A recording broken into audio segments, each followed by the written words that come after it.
On va aujourd'hui regarder les modèles vectoriels autorégressifs et les modèles à correction d'erreurs.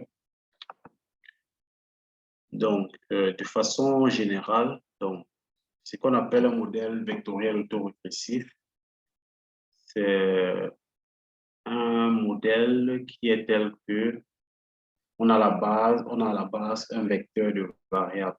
Donc, le vecteur de variables, ça peut être les variables qu'on a utilisées récemment. On peut avoir le PIB, les investissements publics et puis les dépenses de consommation. Voilà un vecteur de trois variables.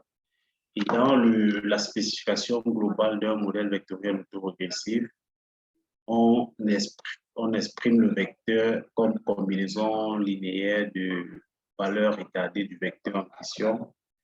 Donc ici, A, c'est sous forme, c'est une matrice, les coefficients ne sont plus réels comme dans le cas de la régression multiple, puisque ici, on a, euh, on a des vecteurs donc, qui sont. Donc, pour pouvoir illustrer ce va pour deux variables, donc, on peut par exemple prendre un vecteur de deux variables x et y. Donc, dans un modèle VAR, donc, on exprime donc, la valeur de la variable à la date t donc, en fonction de la valeur retardée et la valeur retardée de l'autre variable. Donc, et pareil pour la deuxième variable x. Donc, on exprime la variable x en fonction de sa valeur retardée et la valeur retardée de l'autre variable. Donc, pour un var, on ne s'arrête pas forcément à l'ordre 1, comme ici, on peut exprimer chaque valeur de chaque vecteur de la variable en fonction des valeurs retardées jusqu'à l'ordre p. Donc ici, dans le cas présent, c'est juste limité à l'ordre 1.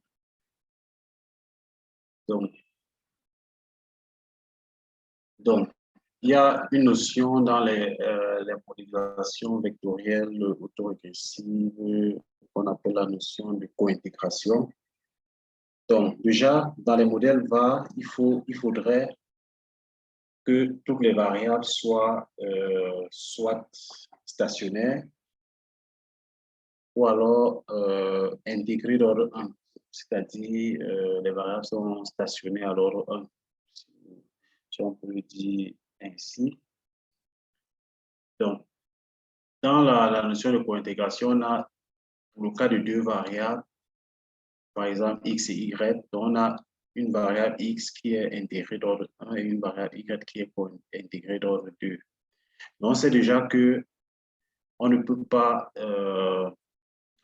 exprimer la variable y comme combinaison de linéaire de la variable x n'est pas très approprié pour des raisons qu'on a exprimées récemment, donc les problèmes de régression fallacieuse.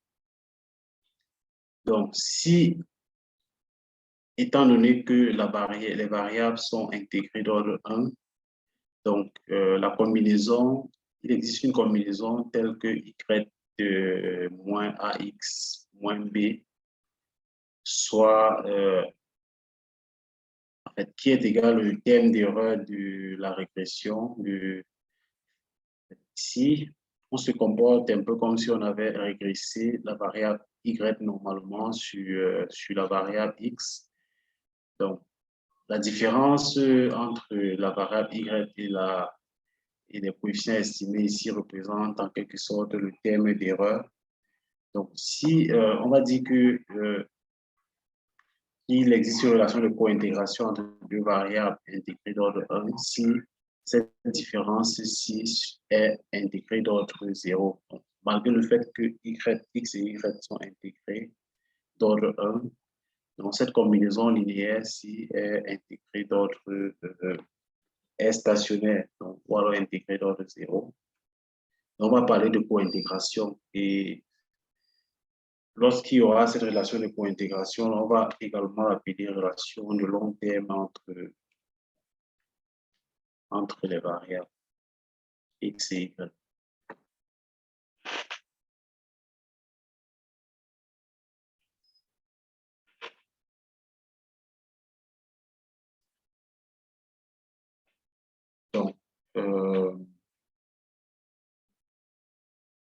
de la cointégration entre deux variables a été développée par Engel et Granger en 1987. Et donc, dans la notion de cointégration, comme je l'ai dit, on a pour le cas de deux variables, donc Engel et Granger ont développé le cas de deux variables. On veut analyser la relation qu'il y a entre deux variables. Plus tard, on verra que la notion de cointégration peut se généraliser à la relation entre plusieurs variables, donc plus de deux variables. Donc, lorsqu'on se situe dans le cas de la relation entre deux variables x et y, donc tel que x est intégré d'ordre 1 et y intégré d'ordre 1 également, donc on peut estimer par les moins carrés la relation de long terme entre x et y. Donc, on a une droite de régression telle que vous voyez là, epsilon, c'est le terme d'erreur. Ici, donc, pour qu'il y ait co-intégration entre les variables x et y, il faudrait que le terme d'erreur, qui est la différence entre y et les valeurs et ax plus b, dans cette différence qui représente rien d'autre que le terme d'erreur, est stationnaire, sachant que les variables x et y sont intégrées d'ordre 1. Donc, si cette différence, si le terme d'erreur de cette estimation-là est stationnaire, on va dire qu'il existe une relation de long terme entre les deux variables. Et donc, à partir de cela, on va estimer ce qu'on appelle un modèle à correction d'erreur, un modèle à correction d'erreur qui est issu de la relation de long terme qui est telle que la différence là soit intégrée dans le 1. Et cette différence là sera donc utilisée dans le modèle à correction d'erreur et on va estimer une relation. Vous voyez qu'au départ, on avait deux variables x et y. Donc, le problème, c'est que les variables sont intégrées dans le 1, donc non stationnaires. Donc, dans la relation du modèle à correction d'erreur, on va différencier les variables. Donc, sachant que la variable y est intégrée dans le 1, on va la différencier. Pareil pour x également.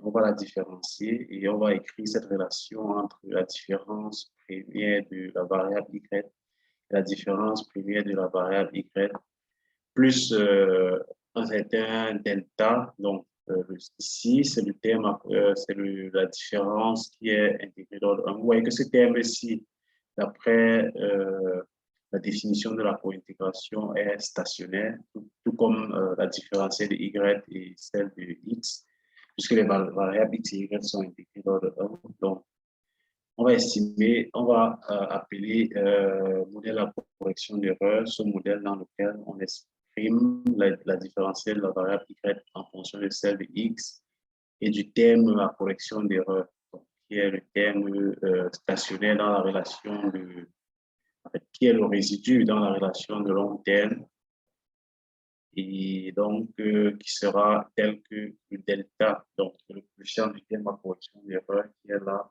doit être négatif pour qu'il existe. Donc, le fait qu'il soit négatif va garantir l'existence d'un mécanisme à correction d'erreur de telle sorte que lorsqu'il y aura un choc sur la variable x, par exemple, donc il y aura un mécanisme qui permettra de réguler le choc, en quelque sorte.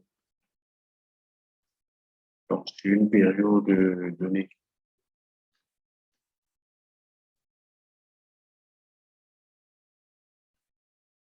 Donc, dans le modèle à correction d'erreur, on a déjà dans un premier temps nos deux séries donc, qui sont cointégrées. Donc, autrement dit, la relation, cette différence est intégrée dans le 1. Donc, cette différence-ci, c'est la différence entre la valeur estimée, la valeur du paramètre x et celle estimée du paramètre la différence entre la variable y et sa valeur estimée. Sa valeur estimée, c'est ax plus b. Donc, lorsqu'on fait cette différence, ce terme-là doit être stationnaire et Donc, la stationnarité de ce terme-là permettra d'avoir ce modèle à correction d'erreur-là. Donc, comme je l'ai dit, qui sera tel que, qui permettra, lorsque le coefficient du terme à correction d'erreur est négatif, de corriger les chocs. Donc, cette relation est appelée relation de court terme, tandis que la relation entre Y et X, plus haut, au niveau, sera qualifiée de relation à long terme. Donc, le modèle, la dynamique de court terme de notre modèle va s'écrire sous cette forme ici. Donc, on a notre variable Y qui s'écrit en fonction de sa valeur retardée et de la valeur retardée de la variable X et de sa valeur retardée. Donc, dans le long terme, on a cette relation. Étant donné, on sait bien que les variables X et Y ne sont pas... Monsieur, Oui, monsieur, oui, d'accord. Normalement, l'équation de la dynamique du court terme par la variation de Y égale.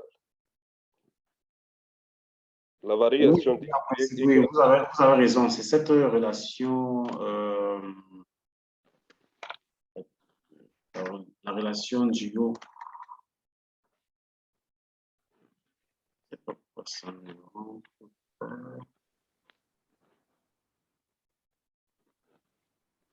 Normalement, la variation de Y en fonction des variations des variables décalées. Tout à fait, c'est ça. C'est ça. Je suis en train de vouloir entrer le PowerPoint pour reprendre l'équation précédente.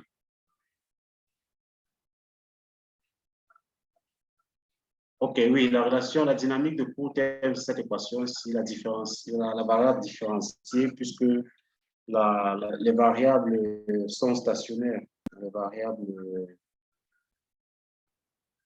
Y et X et Y sont stationnaires. Donc, dans la dynamique de court terme, on a ces variables à différencier.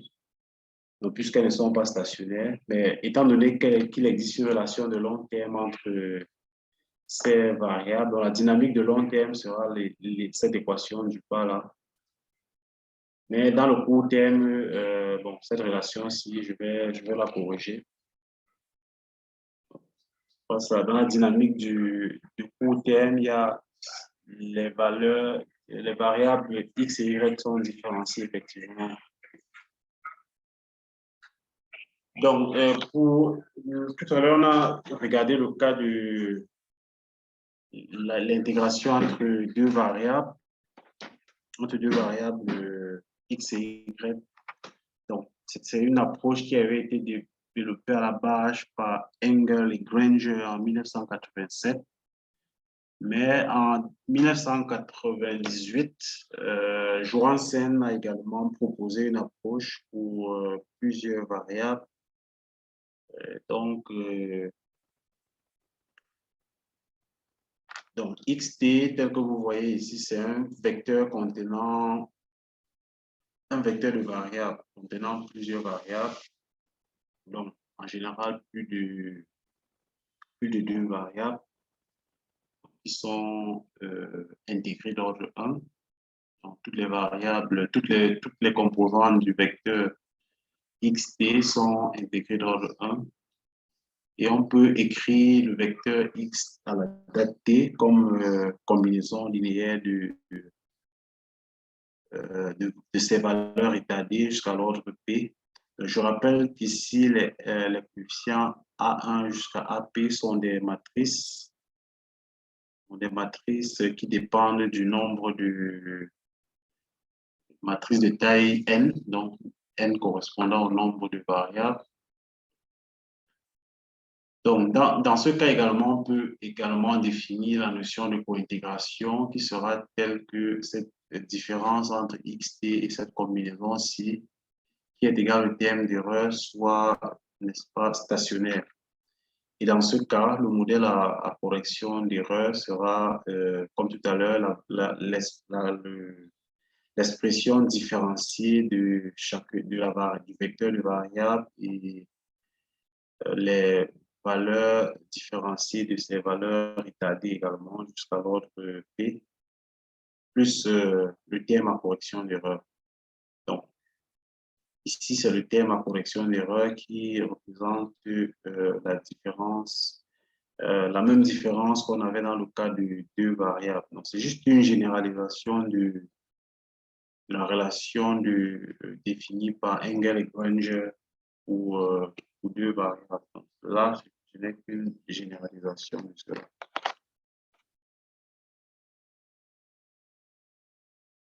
Donc, si on prend par exemple le cas d'un modèle var 2, donc composé de trois variables, on a les variables x1, x2 et x3.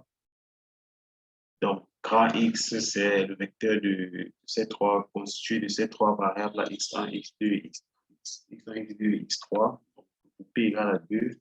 Vous voyez la notation matricielle qu'on a ici.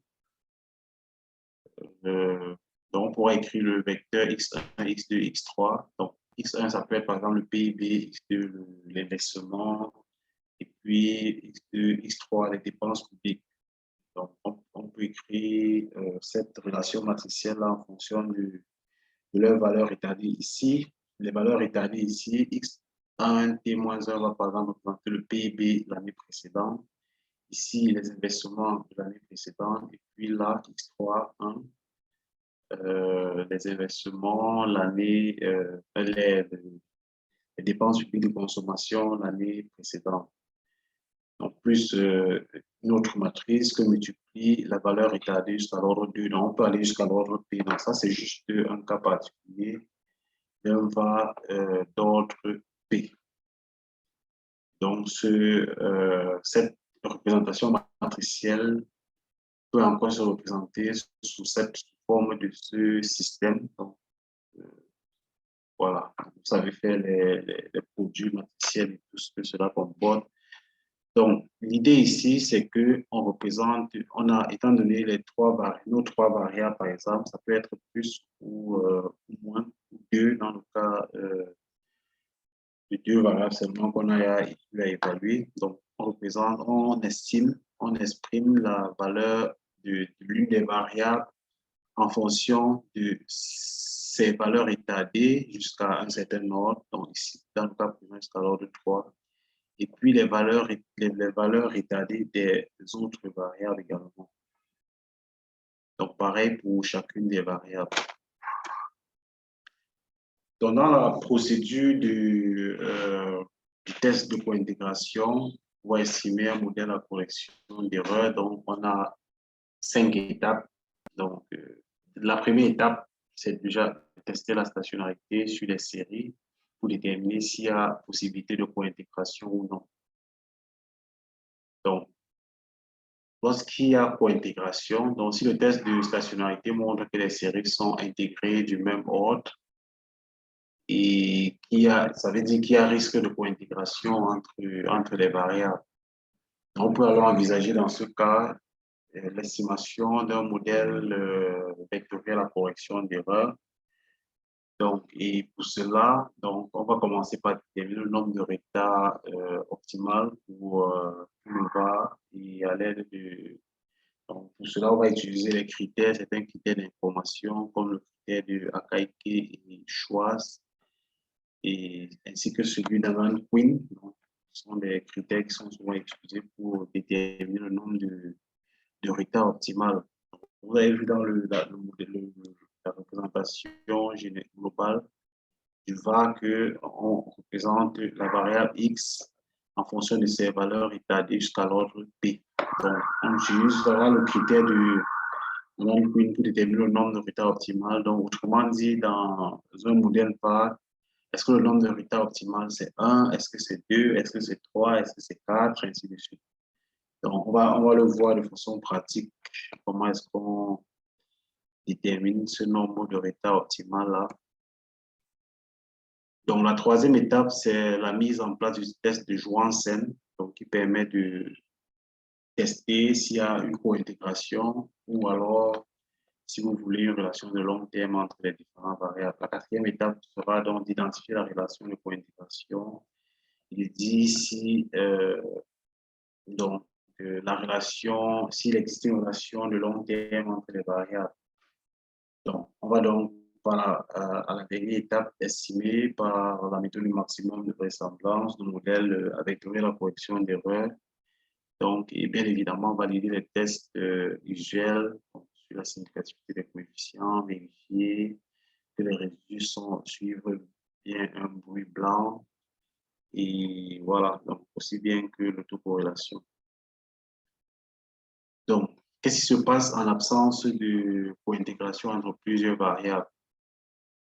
Donc, ce qui se passe lorsque, en fait, on a vu que lorsqu'il y a cointégration entre les variables, on estime qu'on a à la fois la relation de long terme et puis la relation de court terme matérialisée par le modèle, la correction d'erreur. Maintenant, en l'absence de cointégration entre les séries, donc l'existence d'une relation de long terme entre les séries qui sont à la base telles que chacune des séries soit intégrée dans le 1. Donc, voilà, donc on va essayer de regarder également ce qu'on appelle la causalité entre les variables. Donc, c'est un élément sur lequel on va également revenir ici. Donc, c'est quoi la causalité entre deux variables? La causalité entre deux variables se définit. En fait, on va dire qu'une variable cause une autre si ne cause pas une autre si quelle que soit la période, il n'y a pas la variable cause n'a pas d'effet significatif sur l'autre. Donc, pour définir la causalité, on écrit entre deux variables x1 et x2, par exemple. Donc, on va estimer la relation entre x1 et x2 donc, sous forme de var.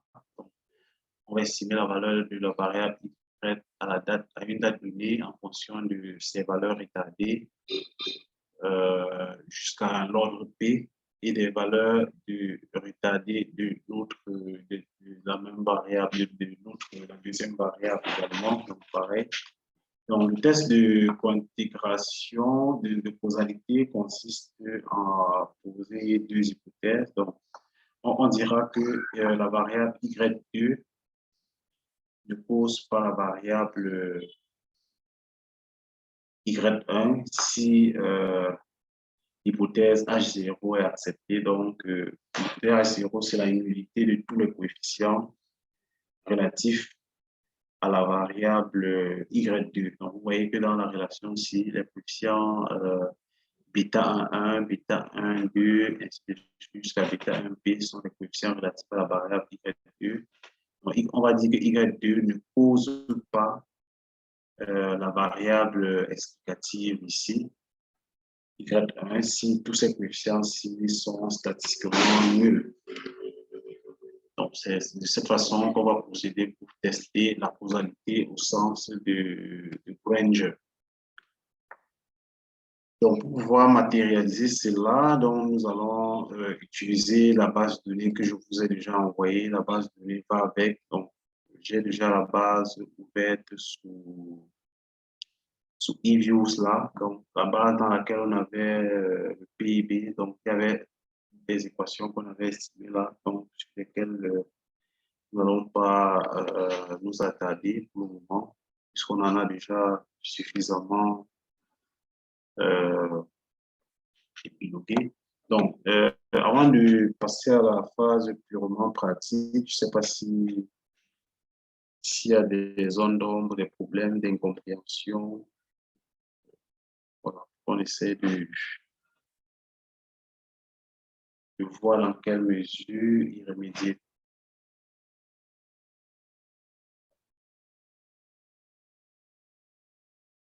Est-ce qu'il y a des soucis? Donc, est-ce que la notion de pas donc vectoriel modèle vectoriel auto-régressif ou des modèles à correction d'erreur d'un point de vue théorique est clair? Donc, je dois juste rappeler que la notion du modèle vectoriel auto-régressif consiste juste à estimer une variable en fonction de sa valeur retardée et des valeurs retardées des autres variables. Donc, c'est ça le principe du pas vectoriel autorégressif. Donc, ça veut dire que si on considère le vecteur, on va estimer le vecteur en fonction de ses valeurs retardées. Donc, le vecteur en question à la base, en fonction de ses valeurs l'année précédente, en fonction de ses valeurs les années précédentes.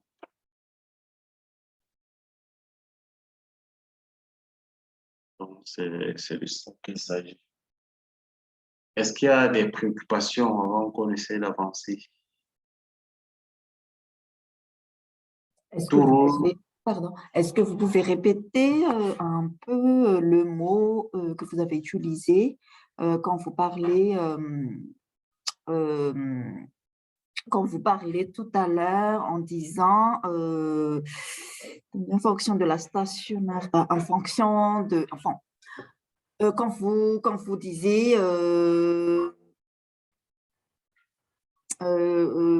faut s'expliquer le modèle de phase, c'est-à-dire il faut voir en fonction de sa valeur de ses années précédentes. Et vous avez dit un mot, étaté. En fait, je n'ai pas bien entendu. Donc, en fait, c'est vrai que je n'ai pas bien compris la question. Je n'ai pas très bien suivi la question.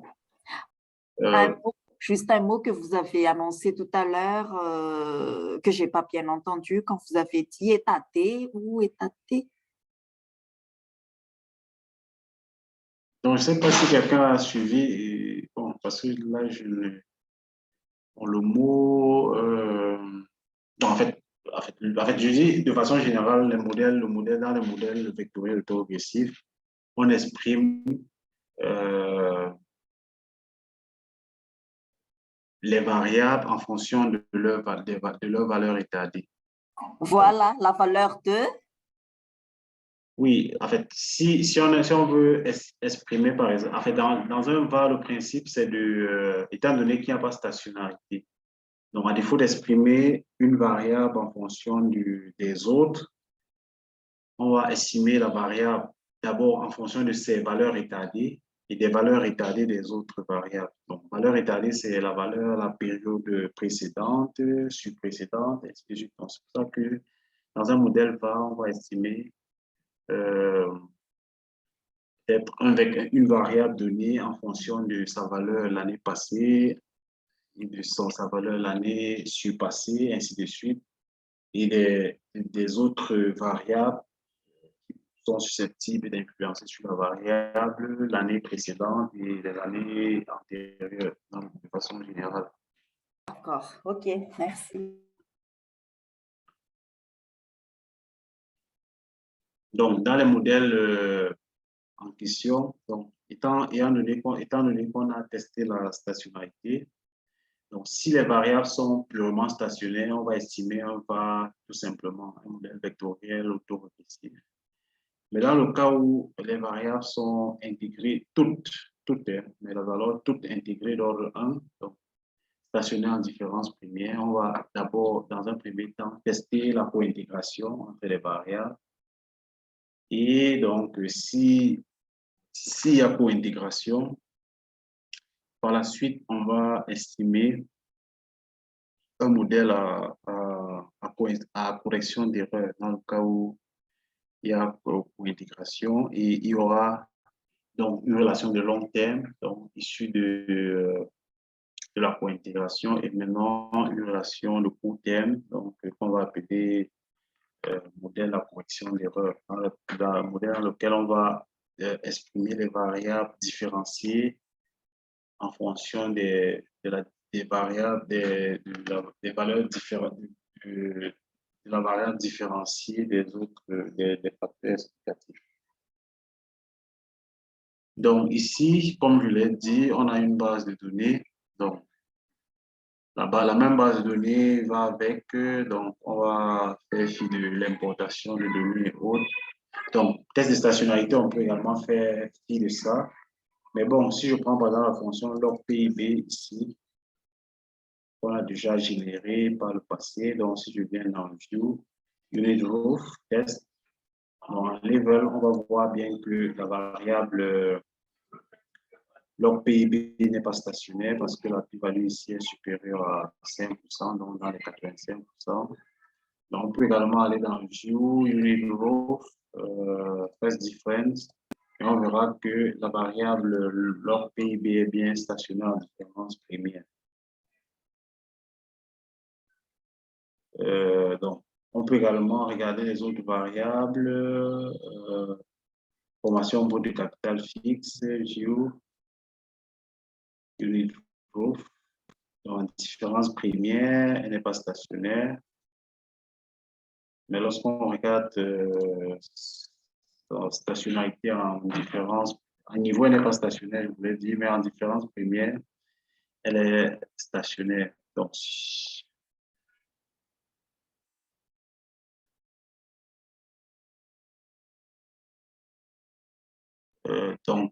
ça, c'est pour ce qui est de la variable formation ou des capital fixe. Je peux également regarder la variable dépenses publiques de consommation. Donc, je fais dans View, je choisis la mauvaise option, même si c'est pour un test de stationnarité. View, Unit Growth, Level. Donc, on voit que cette variable-ci est stationnaire. Donc, je vais prendre une autre variable qui est intégrée d'ordre 1. Donc, j'ai la variable, donc, j'ai ma variable PIB qui est intégrée d'ordre 1 et puis la variable formation brute de capital fixe, donc investissement qui est stationnaire. Donc, je vais utiliser ces deux variables-là pour faire qui sont intégrées d'ordre 1. Donc, pour pouvoir estimer un VAR, par exemple, donc, sur eView, c'est simple. On va aller dans Quick, estimer l'equation. Non, pas estimer l'equation, estimer VAR. Donc, sur eViews.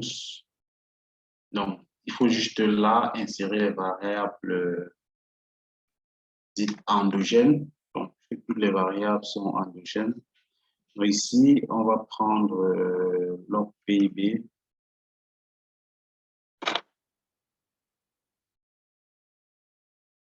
Qui est là, suivi de notre variable Gross Fixed Capital Formation, donc la variable investissement en pourcentage du PIB. Donc, je vais me limiter à ces deux-là. Donc, ici, c'est le nombre de retards de notre pas. Donc, ici, de 1 à 2, donc on aura les retards jusqu'à l'ordre 2. Donc, si je clique sur OK, là, vous allez voir que mon modèle VAR a été estimé. Donc, on a exprimé la valeur, la variable PIB en fonction de la valeur retardée d'ordre 1 du PIB, la valeur retardée d'ordre 2, ensuite la valeur retardée d'ordre 1 de la formation brute de capital fixe et sa valeur retardée d'ordre 2. Donc, puisque j'ai estimé un VAR d'ordre 2, donc on a le R carré qui est là. Mais ce qui est intéressant ici, c'est que nos variables sont intégrées. Nos variables sont intégrées d'ordre 1. Donc, ce qu'il faut faire, c'est de regarder le test de co-intégration. Donc, pour pouvoir faire le test de co-intégration, pour voir s'il existe une relation de long terme entre nos deux variables, donc puisque je me suis limité à deux variables ici, tout en me rassurant que les deux variables sont intégrées d'ordre 1. Donc, je vais venir ici dans View. Oui. Pardon, en fait, je n'ai pas bien suivi l'explication. En fait, nous avons fait l'estimation par rapport à la date, enfin, par rapport aux 2 années précédentes, si j'ai bien compris, par référence aux valeurs des 2 années précédentes. Du coup, là, enfin, quel chiffre qu'on doit prendre pour faire l'interprétation? Donc, ici, on a oui, pour l'interprétation, bon, c'est vrai que ce n'est pas déjà le modèle qu'il faut forcément interpréter ici, parce que pour le moment, on a estimé un VAR, Donc, après, on va faire le test de co-intégration pour voir s'il y a une relation de long terme. Et s'il y a une relation de long terme, on va estimer notre modèle à correction d'erreur dans lequel nos variables seront différenciées. Maintenant, s'il n'y a pas de co-intégration, on va estimer tout simplement, on va en différentiel. Donc ici, lorsqu'on va venir ici dans Estimate, au niveau des variables, on va mettre différentiel. On va mettre valeur différenciée ici. Donc, sous eViews, le symbole de la différentielle, c'est D. On va mettre D entre parenthèses. Mais pour le moment, on va se limiter à ça.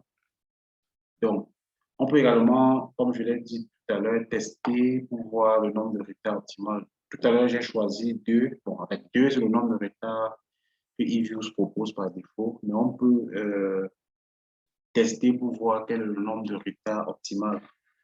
Donc, pour le faire, on vient toujours dans View, Lab Structure. Donc, Lab Structure et puis Lab Length Criteria. Lorsqu'on a là, on peut choisir le nombre de retards. Donc, on peut aller jusqu'à 7, 8. Mais bon, étant donné que notre base de données n'a pas beaucoup d'observations, on peut se limiter à 3. Parce que si je prends par exemple 5, bon, voilà, donc on peut aller jusqu'à 5. Donc, dans certains cas, on va vous dire que le nombre d'observations est insuffisant.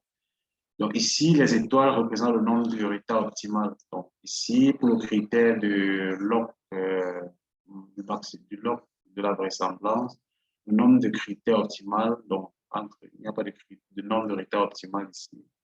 Donc, pour le critère LR, le nombre de critères optimal, c'est 1. Pour le critère FPE, donc le nombre de retards optimal, c'est 4, 4 ici, 1 ici, et puis 2 là.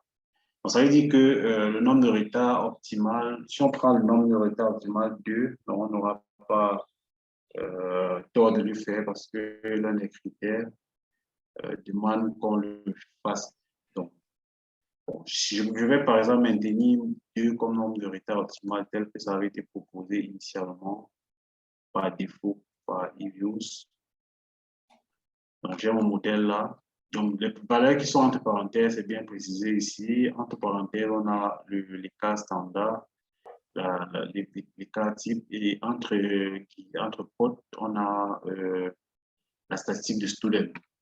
Il faut dire que ici, on ne voit pas la significativité, on ne lit pas la significativité comme dans le cas des régressions multiples. Donc, ici, la statistique de student, une valable sera significative au seuil de 5% lorsque ce qui est entre crochets, donc la statistique de student est supérieure à 1,96 parce que le seuil de student à 5% près, c'est 1,96.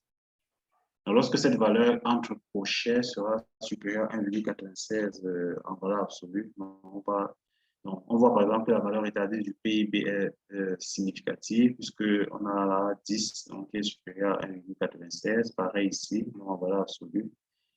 Ici, pareil. C'est une valeur absolue, donc même si c'est négatif, du coup, c'est Oui, supérieur. même si c'est négatif. Oui, c'est négatif. Okay. Ici également, donc, vous pouvez télécharger la table de loi de student et vous verrez que le seuil critique à 5% lorsque n est grand, donc est de 1,96. Donc, c'est pareil pour la formation pour du capital fixe retardé d'ordre 1. Donc, par contre, la valeur de l'investissement retardé d'ordre 2 n'est pas significative parce que là, la p-value est la statistique de student est, ou alors la t-statistique, la statistique de student, elle est inférieure à 1,96. Donc, en valeur absolue.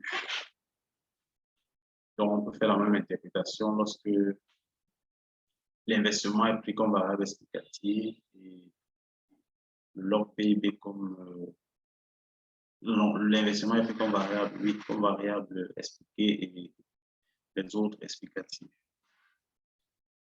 Donc, on peut également faire le test de co-intégration. Donc, voici il existe une relation de long terme en venant ici dans View, co-integration test. Donc, on clique dessus. Donc, il y a plusieurs possibilités dans la relation de co-intégration. Est-ce qu'il faut tirer la constante de frein? Est-ce qu'il faut mettre la constante. Donc, dans le PowerPoint qu'on a présenté, la relation, c'était une relation juste avec une constante. On exprimait y comme combinaison comme égal à ax plus b. Donc, c'était cette option qui est choisie par défaut, intercept not trend. Donc, on va laisser la valeur par défaut et cliquer sur OK. Donc, on voit là que donc, ici, dans le test de co-intégration, ici, on voit que le résultat est directement donné là. Donc, trace test indicate one co-integrating equation at 5% level. Donc, la relation nous dit tout simplement que le test de la trace indique une relation de co-intégration à 5% près. Donc, supposer qu'il existe, on peut affirmer qu'il existe une relation de long terme entre nos variables. Donc, une fois qu'on a fait le test de co-intégration et que on a noté l'existence d'une relation de co-intégration, on peut maintenant venir là, estimer notre modèle à correction d'erreur. Donc, on revient là dans Estimate. Donc, ici, tout à l'heure, on avait pris l'option VAR. Donc, on va prendre maintenant ici l'option VEC.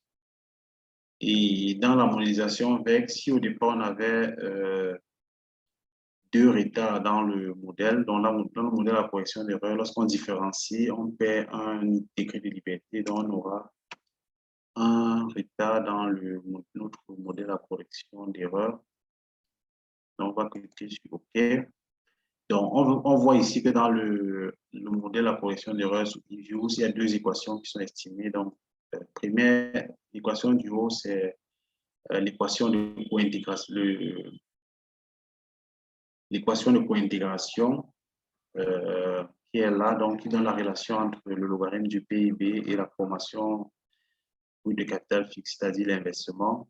Donc, il faut dire que ici c'est une relation de normalisation. Donc, ici, on a une fois cette variable moins cette variable plus la constante égale le terme d'erreur. Ça veut dire qu'en réalité, le signe qui est ici, donc, on devrait envoyer ceci de l'autre membre. Donc, en réalité, la relation, c'est log PIB égale à moins 0, égale à 0,36 investissement plus 0,21. Donc, ça veut dire que le signe, alors ça, en fait, l'équation qui est ici en haut, c'est l'équation de co-intégration relation de long terme. Donc, on va voir qu'à long terme, l'investissement a un effet positif sur le PIB. Donc, par contre, ici, c'est la relation de court terme. Donc, malheureusement, ici, le terme à correction d'erreur n'est pas négatif comme souhaité. Et donc, on ne va pas parler ici de l'existence d'un mécanisme à correction d'erreur. Donc, par contre, ici, on a, donc on peut voir là que l'effet de l'investissement à court terme n'est pas significatif, alors que son effet était significatif à long terme là, donc l'effet était positif. Donc, par contre, l'effet à court terme n'est pas significatif, mais il est négatif. Négatif non significatif à court terme, mais positif à long terme.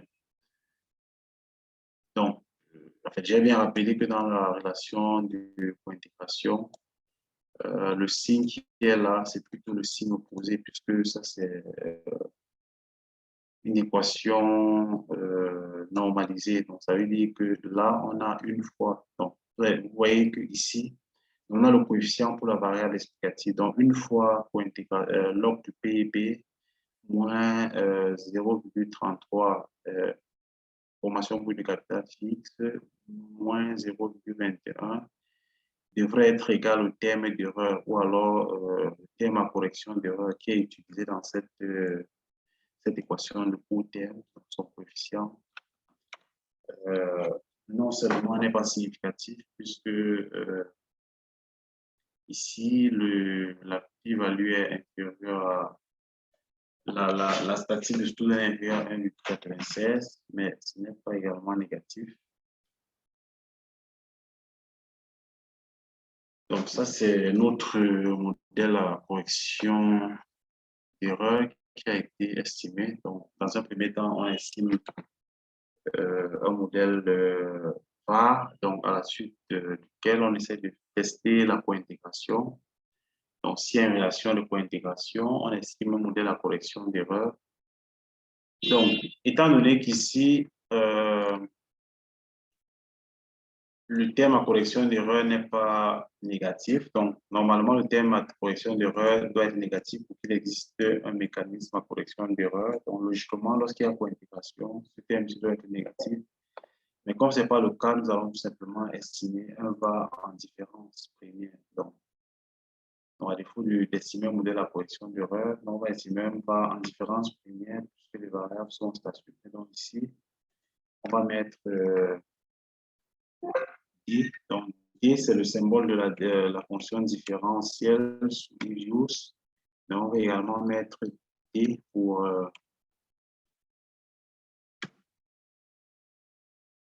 donc, ici, on va mettre 2 rétards. Donc, un rétard comme ça. OK. Donc, je devrais normalement changer en modèle VAR standard, mais sauf que là, on est en différentiel, en différence. Donc, on estime notre VAR en différence. Donc, à défaut d'estimer une équation en niveau, comme on l'a fait récemment, donc, étant donné que les variables ne sont pas stationnaires et qu'il n'existe pas un mécanisme à correction d'erreur, il faut estimer un VAR, mais en différence. On différencie les différentes variables pour les stationnariser et avoir un VAR normal. Là, notre modèle VAR qui est là. Donc, les coefficients, chacun des coefficients est significatif. Donc, on peut aller jusqu'à l'ordre 2. Là. Donc, ici également, on peut regarder le nombre de retards optimal dans le VAR en différents, view, lag structure et puis lag length criteria. Donc, on peut aller jusqu'à 5. Là. Donc, on voit que le nombre de retards optimal, donc, dans tous les cas, c'est 2. On a notre VAR standard en différents, puis on va estimer un VAR avec 2 retards là. Donc, voilà notre modèle VAR qui donne la relation entre le logarithme du PIB, sa valeur état D, et puis d'ordre 1 et 2, en même temps que la valeur état D de la formation ou des capital physique dans l'investissement. Et donc, il faut voir ici que l'investissement a un effet négatif. Donc, dans le VAR, la relation, c'est une relation de court terme. Donc, les investissements, les dépenses, les investissements ont un effet négatif sur le PIB, sur la valeur établie. Donc, là, c'est significatif car la T statistique est supérieure à 1,96 en valeur absolue. Donc, par contre, sa valeur établie d'ordre 2 n'est pas significative, négative n'est pas significative, car ici, la T statistique est inférieure à 1,96 en valeur absolue.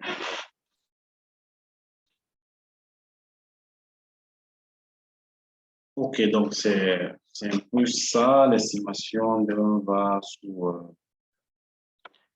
EVOS, ou bien d'un VEC selon le cas. Donc, dans le cas présent, donc, certes, notre test de co-intégration nous a indiqué qu'il existe au moins une relation de co-intégration, mais lorsqu'on a estimé notre VAR, on s'est rendu compte que notre modèle VEC, donc vectoriel à correction d'erreur, on s'est rendu compte que malheureusement, notre terme à correction d'erreur n'était pas négatif comme prévu. Donc, on s'est vu obligé d'estimer un VAR standard, mais en différence parce que les variables ne sont pas stationnaires, mais elles sont intégrées d'ordre 1. Donc, voici notre modèle VAR. Donc, je ne sais pas s'il y a des questions, des préoccupations, des zones d'ombre.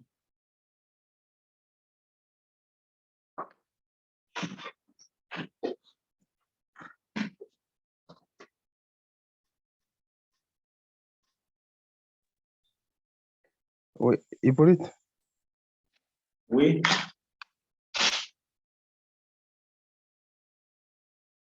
Oui, oui, je vous écoute.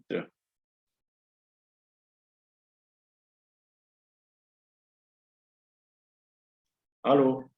Oui, c'est Paulin. Oui, oui, oui, je écoute Paulin. Bonsoir à tout le monde. De vous suivre. Ouais, je viens de vous suivre. Mais dans l'explication de tout à l'heure, si j'ai bien compris, finalement, à court terme, l'investissement n'a pas finalement, je dis, ouais, l'investissement n'a pas d'impact sur le PIB à Donc, court terme. d'après le modèle qu'on vient d'estimer, le modèle va en différence, on vient d'estimer. Vo- On voit bien Ouais. ici que la variable explicative, c'est le PIB. Donc, voici l'investissement ici, sa valeur étalée lors de Mm. 1. Mm. Son signe est Et, négatif et euh, sa T statistique est de 2,48, donc la valeur qui est entre crochets. Donc, lorsque cette valeur-ci est supérieure à 1,96 en valeur absolue, le coefficient est bon, significatif. dans la réalité, hein, dans la vie quotidienne, en réalité, ça veut dire que si à court terme, le gouvernement décide d'investir, hein, on n'aura pas l'effet à court terme selon ce modèle-là. Et c'est Non, à long terme qu'on peut avoir un effet sur le PIB. non, ici, on a un effet significatif à court terme, puisque la valeur étalée en fait, ce que ce modèle signifie, c'est que, en fait, j'ai expliqué ça, le signe est déjà négatif, donc ça c'est un. Mm. Et deux, T statistique, ou alors la statistique de Student qui est là est supérieure à 1,96 en valeur absolue. Ça veut dire que ce coefficient-ci est significatif. Donc, qu'est-ce que ça signifie? Ça veut dire que l'investissement, lorsqu'on fait un investissement à l'année T, donc à l'année T plus 1, l'investissement a un effet négatif sur le PIB. Donc ça, c'est à court terme. Ouais, Si on ouais. avait estimé notre relation de long terme comme tout à l'heure, donc je vais revenir. C'est vrai que Ouais, tout à ouais. l'heure, on a estimé notre relation, en fait, tout à l'heure, lorsqu'on a fait estimé notre modèle à correction d'erreur, Mm. on voit que dans la relation de court terme qui est là, l'effet de l'investissement à long terme, ça c'est la relation de long terme. Donc l'investissement a un effet positif. Donc ici, bon, le signe est moins, mais sauf que dans la relation de co-intégration, si, donc tout est dans un seul membre. Donc c'est l'une des remarques qu'il faut faire. Donc tout est dans un seul membre. Donc ça, c'est une équation normalisée. Ça veut dire qu'une fois la différentielle du logarithme du PIB moins 0,08 fois la différentielle de l'investissement, moins 0 est égal au terme d'erreur. Donc, c'est en balançant de l'autre côté, on verra donc en réalité, bon, je ne sais pas pourquoi Yves a prévu ça comme ça, mais bon, logiquement, il était mieux d'avoir une relation directe, de telle sorte que le signe qu'on voit ici, c'est déjà le signe. Mais malheureusement, dans la relation de long terme, le signe qui est ici, c'est plutôt le signe contraire. Mm. D'accord. Donc, ici, si on regarde ce modèle à correction d'erreur où il y a à la fois la relation de long terme et la relation de court terme, donc on voit qu'à court terme, l'effet de l'investissement, bon, même si ce n'est pas significatif, il est négatif. Non, mais à long terme, l'effet est positif. L'effet de l'investissement. Donc, à court terme, l'effet est négatif. À long terme, ça devient bénéfique pour l'économie. Bon, mais je vais revenir à notre base standard parce que ce modèle n'est pas interprétable dans la mesure où, malgré le fait qu'il y a co-intégration entre les variables, on se rend compte que le terme à correction d'erreur n'est pas négatif. Donc, ce qui nous amène à estimer un bas en différence première tout simplement. Ah non, ici j'avais déjà différencié. Bon, donc, Enfin, normalement, pour faire ce que j'étais en train de faire, je devais enlever les différentiels qui sont là, mais c'est pas grave. Donc, on a convenu de l'estimer un va en différence. Un va en différence. Donc, voilà.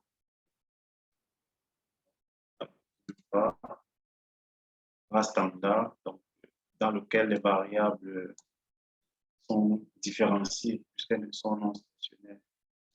Et qu'on passe pour l'hypothèse selon laquelle il n'existe pas de relation de long terme.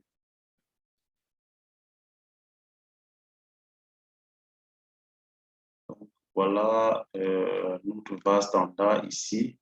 Donc, dans le va, on a une relation de court terme, donc pas de relation de long terme. Dans le va standard en différence. Donc, l'inversement à court terme agit négativement sur le PIB.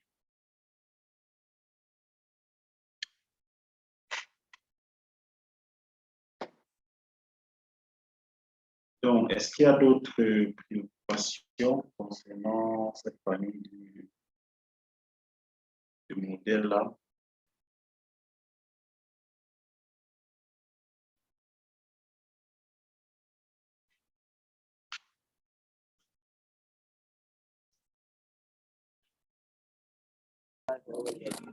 Monsieur, bonsoir. Bonsoir, bonsoir. S'il vous plaît, j'aimerais que vous reveniez un peu sur la situation dans laquelle on peut faire le test de co-intégration. Voilà. Donc, test de co-intégration, il y a des cours qui... OK, donc, les tests de co-intégration se font lorsque déjà toutes les variables sont intégrées d'ordre 1. Donc, lorsque toutes les variables sont intégrées d'ordre 1, on peut maintenant faire le test de co-intégration pour voir s'il y a une relation de long terme entre les variables, une relation de co-intégration. On fait le test de co-intégration lorsque toutes les variables sont intégrées d'ordre 1. Donc, au cas où il y a co-intégration, on estime un modèle à correction d'erreur. Dans le cas contraire, on est obligé d'estimer un va en différence première, donc dans lequel on différencie les variables. Bon, maintenant, il y a un autre cas où toutes les variables sont stationnaires. Donc, on estime tout simplement un va tout simplement, ou alors une régression multiple. Ça va dépendre de vous. Donc, est-ce que c'est... D'accord, c'est compris. Effectivement, mais il y a un temps aussi où vous entendez parler de variable androgène. Qu'est-ce que c'est? Variable androgène. Oui, donc, en fait, ce qu'on entend par variable endogène, donc, en fait, l'endogénéité vient du fait que, donc, comment est-ce que je vais expliquer cela? Donc, l'endogénéité vient de l'indépendance du terme d'erreur. L'endogénéité vient, lorsqu'on estime un modèle linéaire, donc, dans lequel on a, pour le dit terre à terre, lorsqu'on estime un modèle linéaire, par exemple, dans lequel on a une variable, lorsque je parle d'indépendance du terme d'erreur, ça devient un peu plus, c'est pas facile à comprendre comme ça facilement. Donc, on parle d'endogénéité lorsqu'on estime un modèle de régression multiple, par exemple. La variable explicative, les variables explicatives sont des variables dites endogènes. Elles sont supposées être complètement indépendantes du terme d'erreur. Les variables explicatives sont les variables exogènes et les variables expliquées, la variable endogène. Mais dans le VAR, par exemple, comme vous allez le voir, donc, on prend chacune des variables comme explicative.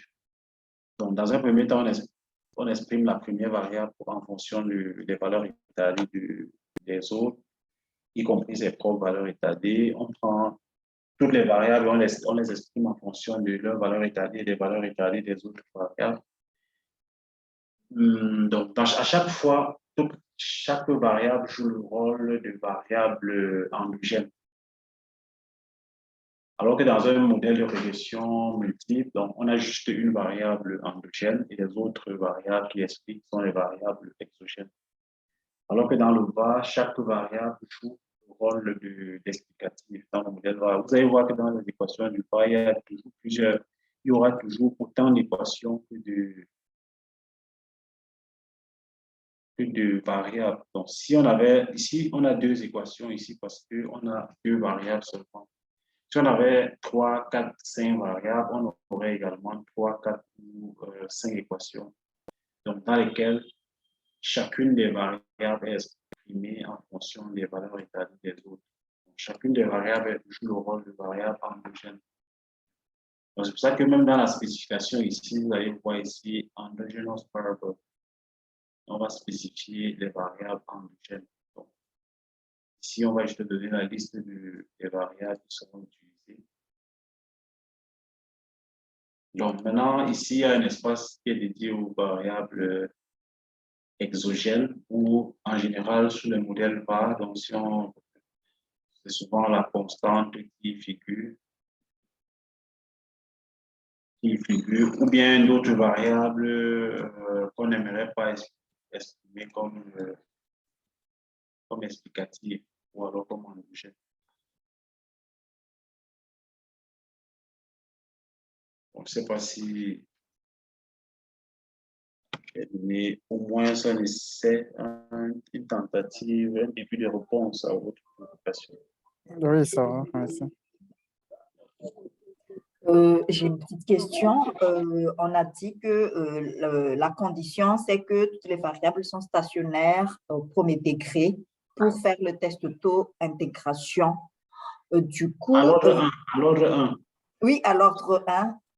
Oui. À l'ordre 1. Du coup, bah, s'il y a des variables qui sont stationnaires à l'ordre 2, on ne l'intègre pas dans l'équation.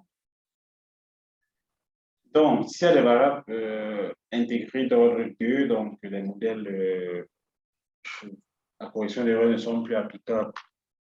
Donc, il y a plutôt d'autres méthodes qui sont modèles qui sont utilisés, notamment la régression, le modèle vectoriel, les régressions autorégressives. En tout cas, bon, on va en parler. Nous, on est plutôt dans les cas où soit toutes les variables sont stationnaires, donc on estime un VAR standard, ou alors les variables sont toutes intégrées d'ordre 1. Donc, lorsque c'est le cas, on peut regarder, faire le test de cointégration pour voir s'il y a une relation de long terme, auquel cas on estime un modèle à correction d'erreur. Donc, dans cette situation, on a deux équations. On a la relation de court terme, qui est le modèle à correction d'erreur, et la relation de long terme, issue de la cointégration.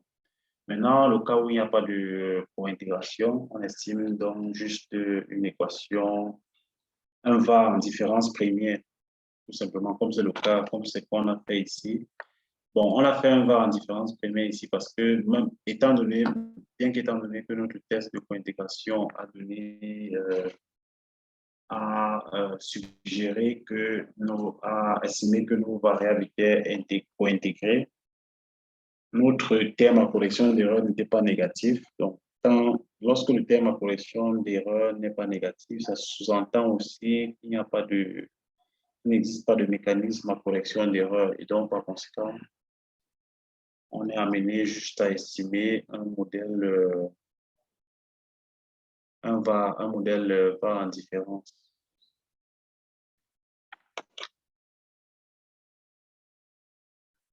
Donc, puisque dans tous les cas, il faut corriger le problème du non-stationnarité des variables. C'est pour ça qu'on estime les modèles en différence.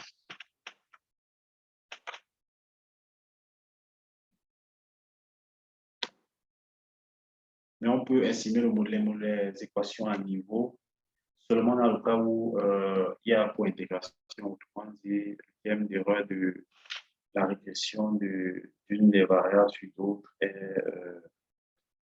ce terme d'erreur-là est stationnaire, bien que les variables soient intégrées dans le 1.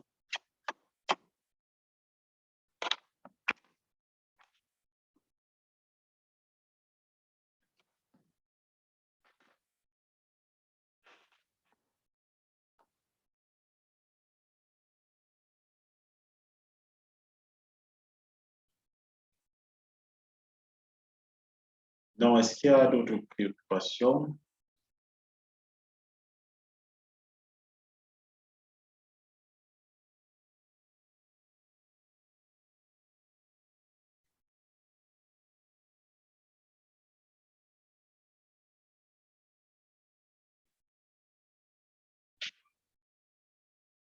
Donc, on a également vu que la significativité se voit en fonction de l'ordre de grandeur de la valeur qui est entre crochets. Donc, lorsque cette valeur-là est supérieure à 1,96, on a significativité de coefficient. Lorsque ce n'est pas le cas, le coefficient n'est pas significatif. 1,96 correspond à la valeur de la valeur critique de la statistique de Student valeur critique à 5% de la statistique de Student.